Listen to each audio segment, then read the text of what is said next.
যাইতাছ যা, আবার পাট খেতে যাইস না কিন্তু।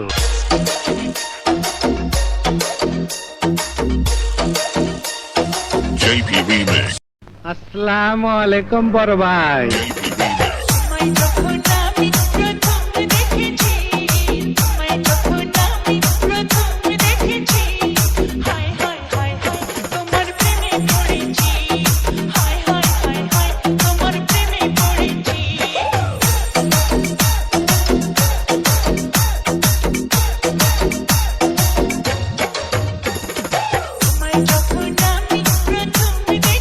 সুন্দর লাগতাছে।